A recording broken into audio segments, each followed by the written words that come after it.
예, 비하인드 뉴스 시간입니다. 오늘은 이성대 기자가 나왔습니다. 자, 이 기자, 첫 번째 키워드 볼까요? 네, 첫 번째 키워드 보겠습니다.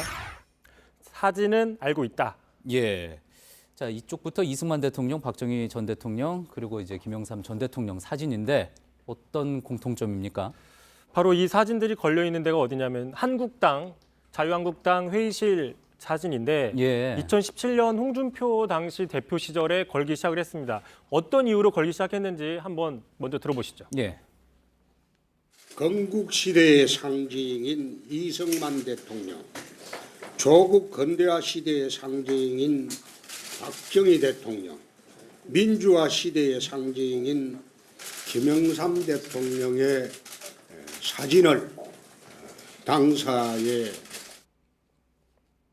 예, 저희가 앞서 비하인드 뉴스에서도 잠시 전해드린 바가 있었습니다. 자, 그러니까 이제 민주당에서는 이제 김대중 대통령과 노무현 전 대통령 사진 걸어놓지 않았습니까? 어떻게 보면은 그 당의 정체성을 나타내는 모습이라고도 볼 수 있는데 이 세 명의 대통령이 자유한국당의 어떤 정체성 드러낸다 이렇게 해석을 해볼 수도 있겠군요. 그렇습니다.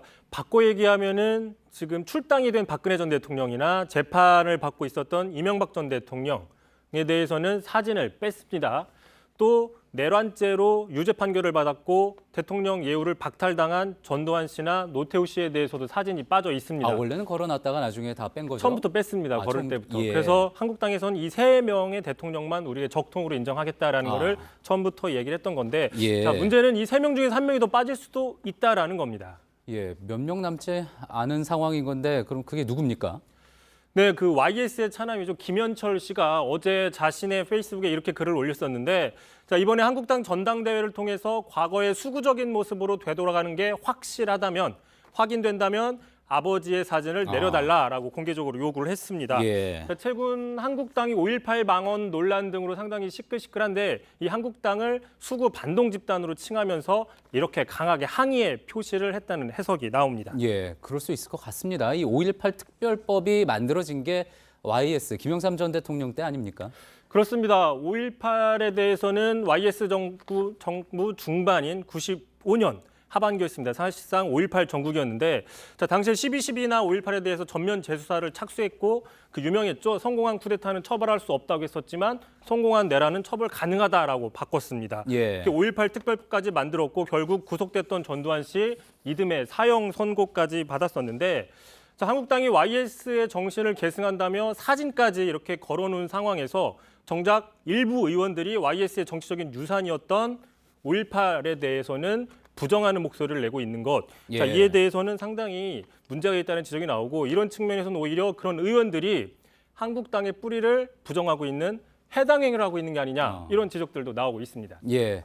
자, 그러다 보니까 이제 김현철 씨가 수구 반동적이다. 지금 자유한국당의 모습이 수구 반동적이다. 이렇게까지 이야기를 하게 된 거겠군요.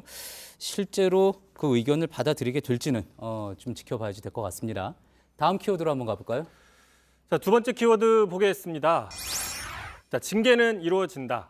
예, 역시 5.18 논란 이슈인 것 같습니다. 자, 어제 이제 이종명 의원은 제명 결정이 됐고요. 하지만 이제 김진태 의원과 김순례 의원은 전당대회 출마자기 때문에 보류한다 이렇게 돼서 계속 논란이 되고 있는 거잖아요. 그렇습니다. 그런 논란들이 계속 커지고 있자 김병준 비대위원장 등 한국당 지도부가 상당히 반박을 했는데 이렇게 얘기를 했습니다. 자, 김병준 위원장은 당규를 무시하고 징계를 하라는 것은 도가 지나친 주장이다. 예. 또 정용기 의원 같은 경우에도 자, 그렇다면 법치주의를 하지 말고 당원 당규를 무시하라는 말이냐 이렇게 반박을 했는데 자, 그러니까 다시 얘기해서 징계를 유예하는 거는 예. 당원 당규에 대한 절차를 밟는 거고 이거는 결국 민주적인 법치주의를 따르는 거다라는 주장인데 자, 하지만 그렇게 당원 당규를 준수하는 게 법치주의를 따르는 거라면 이미 법적 판단이 끝난 5.18에 대해서는 왜 부정하는지 자, 이거는 어떻게 보면 법치주의를 부정하는 게 아니냐 또 이런 지적도 있습니다. 그렇겠군요. 일단 김병준 위원장 썼던 글 저도 봤습니다. 그런데 이제 징계 절차는 전당대회가 끝난 이후에도 예정대로 진행할 거다 그렇게 주장을 했단 말이죠. 그러니까 징계하는 내용이 흐지부지 되지는 않을 거다 이렇게 자신을 한 건데 혹시 그와 관련된 근거가 있습니까? 네, 그 자신감의 근거에 대해서는 자신의 페이스북에 이렇게 글을 올렸었는데요.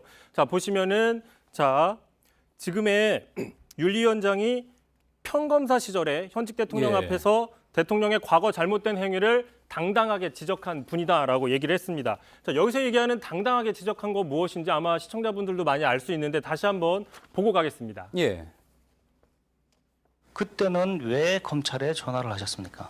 이쯤 가면 막 하자는 거죠. 우선 일이 되면 양보 없는 토론을 할 수밖에 없습니다. 청탁전화 아니었습니다. 자, 하지만 저 당시 저 당당함이 예. 평검사의 당당함이 아니라 고졸 대통령에 대한 무시다 뭐 이런 지적들도 분명 있긴 있었습니다. 예. 지금 화면에 나왔던 이제 김영종 당시 수원지검장이 지금 이제 자유한국당의 윤리위원장이기 때문에 그 당당함이 있었으니 징계 절차도 앞으로 엄격하게 진행할 거다. 이게 이제 김명준 위원장의 이야기라고 볼 수가 있겠군요. 예, 정말로 그렇게 될지는 뭐 27일이죠. 전당대회가. 그 이후에 어떻게 진행되는지를 보면서 알 수 있을 것 같습니다. 예, 비하인드 뉴스 이성대 기자였습니다.